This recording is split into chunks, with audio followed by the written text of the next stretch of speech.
दोस्तों, अगर आप आने वाले 4 या 5 दिन के अंदर 40 से लेके 60% का गेन करना चाहते हो तो ये वीडियो आपके लिए है। क्यों? क्योंकि आने वाले 5 तारीख को एक आईपीओ ओपन होने जा रहा है, ठीक है।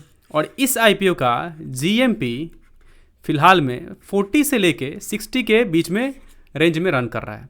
तो अगर इसी रेंज के बीच में अगर लिस्टिंग होता है इस आईपीओ का लिस्टिंग, तो आपको कम से कम 40 से 60% का तो गेन मिल जाएगा अगर आपको इसका अलॉटमेंट मिलता है तो हम अपने इस वीडियो में डिस्कस करेंगे इस आईपीओ के बारे में। बेसिकली ये आईपीओ है हाईवे इंफ्रास्ट्रक्चर लिमिटेड। तो हम एवरीथिंग इस कंपनी के बारे में डिस्कस करेंगे, फाइनेंस को, फ्यूचर ग्रोथ को, कंपनी करती क्या है, क्या हमें आईपीओ का अगर बिड मिलता है तो सेल करके प्रॉफिट गेन करना चाहिए, क्या करना चाहिए, एवरीथिंग अपने इस वीडियो में डिस्कस करेंगे हम। डिस्कशन शुरू करने से पहले अगर आप हमारे चैनल पहली बार आए हो तो ब्राइट स्टेक को सब्सक्राइब कर लें, क्योंकि हम यहाँ पर डेली बेसिस पे कुछ ना कुछ वीडियो अपलोड करते हैं, कुछ ना कुछ पोस्ट डालते हैं जो कि आपकी इन्वेस्टमेंट की जर्नी में काफ़ी ज़्यादा लाभदायक होता है। और हम हमेशा कुछ ना कुछ रिसर्च वीडियो अपलोड करते हैं, आईपीओ से रिलेटेड वीडियो अपलोड करते हैं, कुछ एजुकेशनल वीडियो अपलोड करते हैं जो कि आपको एक बेटर अवेयर और बेटर नॉलेज पर्सन बनाता है स्टॉक मार्केट की जर्नी में। सो इसीलिए वीडियो को पूरा देखें, प्लस में चैनल को सब्सक्राइब कर ले, बेल आइकन को भी प्रेस कर दे ताकि टाइमली आपको वीडियो मिले। और वीडियो को टाइमली मिलने के बाद में आप उसको वॉच करके नॉलेज गेन करके सही डिसीजन लेके बढ़िया प्रॉफिट गेन कर पाओ। So let's discuss the video and then we will find out what we need to do. तो हम आते हैं अपने वीडियो पे। ये हमारा एक्चुअली में वेबसाइट है ब्राइट स्टेक का।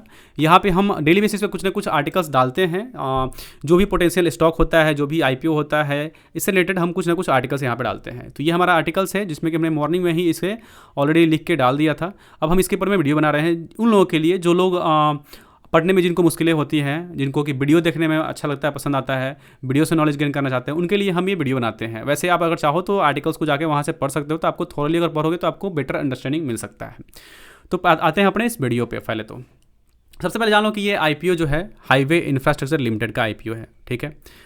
और इस आईपीओ में 2 तरह की जो मिक्स इसको कह सकते हो, मिक्स आईपीओ इसको कह सकते हो कि 2 तरीके के आईपीओ इसमें इंक्लूडेड है। पहला है OFS और दूसरा है फ्रेश इशू। तो कंबाइंड आईपीओ है, ठीक है, क्योंकि देखो जनरली मैं वैसे आईपीओ में बिड करता हूँ पर्सनली जिसमें कि कंबाइंड हो या फिर सिर्फ फ्रेश इशू हो, क्योंकि ऑफर फॉर सेल का मतलब क्या है ना कि उस आईपीओ से कंपनी को कुछ नहीं मिलने जा रहा है, ठीक है। वो बेसिकली जो भी पैसा आएगा वो सारे पैसा जो है ना इसके अर्ली इन्वेस्टर जो होंगे ना उसको चला जाएगा। तो फिर इस आईपीओ से क्या मतलब बनता है, कंपनी को कुछ नहीं मतलब बनता है। तो मैं ऐसे आईपीओ में बिड नहीं करता हूँ, ठीक है। तो ये एक मिक्स आईपीओ है, तो थोड़ा सा एक प्लस पॉइंट यहाँ पे आता है, ठीक है। अब हम नीचे जाएंगे और डिस्कस करेंगे, देखेंगे कि बेसिकली ये कंपनी करती क्या है और क्यों हमें इस आईपीओ में बिड करना चाहिए।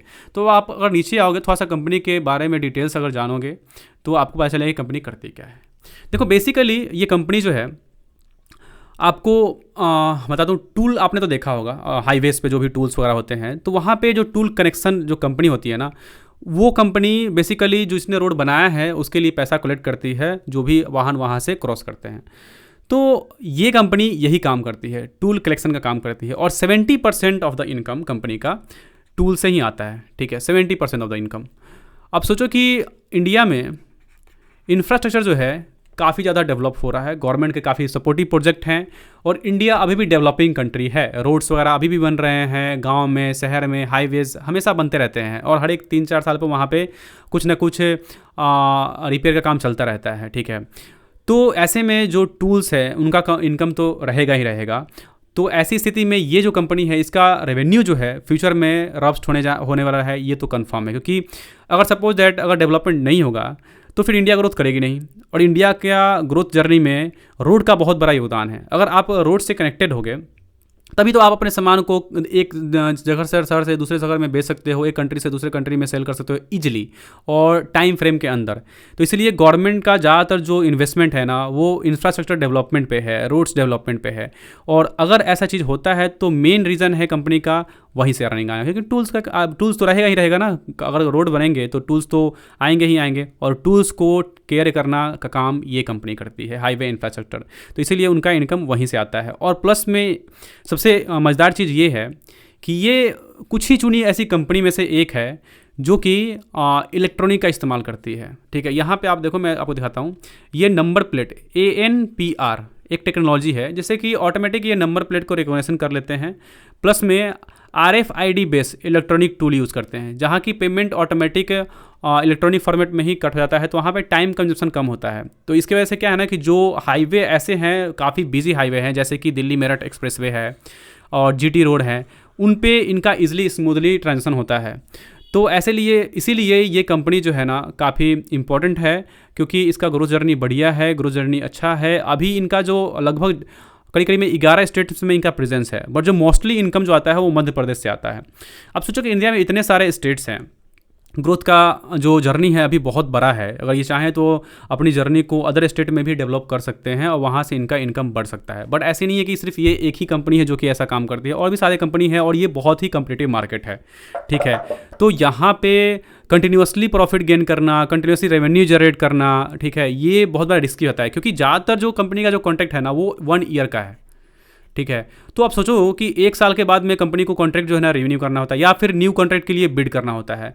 अब बिडिंग प्रोसेस में भी कंपनी को बिड मिले या ना मिले, कॉन्ट्रैक्ट मिले या ना मिले, तो इसीलिए यहाँ पे ना रेवेन्यू थोड़ा सा कंसर्न रहता है, क्योंकि कम पीरियड का ना रेवेन्यू। अगर मान लो कि 4-5 साल 10 साल के लिए अगर कॉन्ट्रैक्ट मिले तो चलो एक स्टेबल इनकम तो 5 साल 10 साल के लिए रहेगा ना।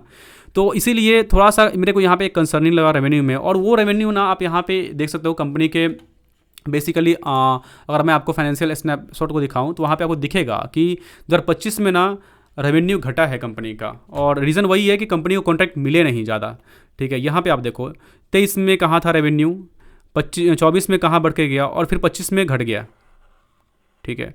तो रेवेन्यू जो है ना घट बढ़ रहा है, तो ये एक कंसर्निंग पॉइंट है। दूसरा जो IPO है ना फुल्ली प्राइस्ड है, तो ग्रोथ का जो आप ट्रेजेक्ट्री कह सकते हो ना शॉर्टर पीरियड में बहुत कम है, क्योंकि ऑलरेडी फुली प्राइस है तो ज़्यादा तो बढ़ेगा नहीं।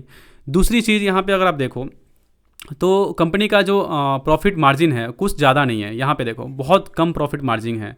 तो ऐसे में ये थोड़ा सा मेरे को कंसर्निंग लग रहा है, क्योंकि कंपनी को थोड़ा सा और भी वर्क करना पड़ेगा, ठीक है। रेवेन्यू ग्रोथ में, प्लस में रेवेन्यू के साथ में प्रॉफिट मार्जिन में, प्रॉफिट में काफ़ी ज़्यादा काम करना पड़ेगा। अभी भी कंपनी उतनी स्टेबल नहीं है। और दूसरा, ज़्यादातर इनकम जो है कंपनी का एक ही स्टेट से आता है, तो ये भी एक कंसर्निंग है कि मान लो अदर स्टेट में अगर आप नहीं कर पाते हो, अपने कॉन्ट्रैक्ट को नहीं भरा पाते हो, तो कहीं ऐसा कोई पॉलिसी आता है या कंप्यूटर कोई बढ़िया आ जाए, तो फिर आपका रेवेन्यू मतलब पूरी तरह से पिट सकता है, ठीक है। तो ऐसी कंडीशन में शॉर्ट टर्म और से लेके मीडियम टर्म में मैं तो नहीं सजेस्ट करूँगा कि ये कंपनी में इन्वेस्ट करना चाहिए।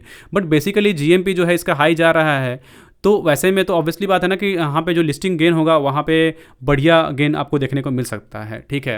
अब प्लस में यहाँ पे आप अगर देखो तो डेट भी कंपनी का काफ़ी कम है, ज़्यादा नहीं है डेट, तो थोड़ा सा ये कि आपको पीसफुल लगेगा कि डेट नहीं है कंपनी के पास में। बट ये जो कंपनी है ना बेसिकली कैश ओरिएंटेड कंपनी है, आपको यहाँ कैश चाहिए काम करने के लिए। अगर आपके पास कैश नहीं होगा वर्किंग कैपिटल रिक्वायरमेंट के लिए, तो आप सही से कॉन्ट्रैक्ट ले नहीं पाओगे, फिर वर्क नहीं कर पाओगे, ठीक है।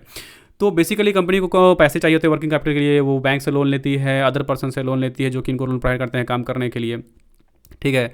तो यहाँ पे पैसे का रिक्वायरमेंट काफ़ी ज़्यादा है वर्क को स्मूथली करने के लिए। और वैसे बिजनेस में ना बहुत डिफिकल्टीज होता है ना, स्टेबल होना, कांस्टेंट रेवेन्यू जनरेट करना, कांस्टेंट प्रॉफिट जनरेट करना बहुत डिफिकल्ट होता है। इसीलिए थोड़ा सा मेरे को यहाँ पे कंसर्न लग रहा है, ठीक है, कि लॉन्ग टर्म में ये बढ़िया ग्रोथ आपको दे। बट अगर आप लिस्टिंग गेन से कुछ पैसा कमाना चाहते हो तो आप उसके लिए जा सकते हो। थोड़ा सा हम और भी चीज़ों को नीचे देखते हैं कि एक्चुअली में कंपनी का जो IPO है वो बेसिकली फाइनेंशियल स्टेबल, ठीक है, कह सकते हो स्टेबल है, बट क्या फ्यूचर में और भी ज़्यादा रस्ट हो सकता है? नहीं हो सकता है।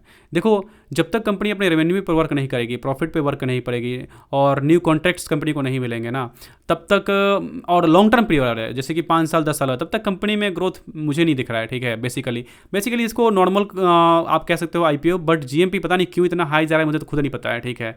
ऐसी कंपनी का GMP बेसिकली तो उतना हाई जाना नहीं चाहिए, ऑलरेडी कम्पिटिटिव मार्केट है ये, रेवेन्यू उतना बढ़िया है नहीं, प्रॉफिट उतना बढ़िया है नहीं, फिर भी जा रहा है। रीज़न ये है कि जाने के पीछे लोगों का जो ऑप्टिमिज्म है ना, कि जैसे कि इनको लग रहा है कि जो इंफ्रास्ट्रक्चर जो डेवलपमेंट प्रोजेक्ट है गवर्नमेंट का, वो काफ़ी ऑप्टिमिस्टिक है, तो यहाँ पे स्पेस काफ़ी ज़्यादा है ग्रोथ का। हाँ है, डेफिनेटली है, बट यहाँ पे ये भी देखो कि बहुत सारी ऑलरेडी कंपनियां हैं जो कि ये वर्क कर रही हैं, ठीक है। उनका प्रॉफिट अच्छा खासा है, ग्रोथ अच्छा खासा है, ठीक है। और ये कंपनी में उतना ग्रोथ नहीं है। मे भी लोगों को लग रहा है कि फ्यूचर में बढ़िया करेगी, कर सकती है, मे भी कर सकती है। कॉन्ट्रैक्ट अच्छा मिला, लॉन्ग टर्म कॉन्ट्रैक्ट मिला, तो मे भी कंपनी कर सकती है। बट अगर अभी करंट सिनेरियो की बात करो 1 साल की, 1.5 साल की, तो मुझे तो बहुत कम लग रहा है जैसे कि ये स्टॉक जो है बढ़िया रिटर्न दे सकता है। तो ऐसी कंडीशन में मैं आपको सजेस्ट करना चाहता हूँ कि आप ना बेसिकली जो है आईपीओ के लिए बिड करें क्योंकि जीएमपी मेन यहाँ पे शो कर रहा है, अभी जीएमपी बढ़िया यहाँ पे दिख रहा है, तो आप उसके लिए बिड कर सकते हो, ठीक है।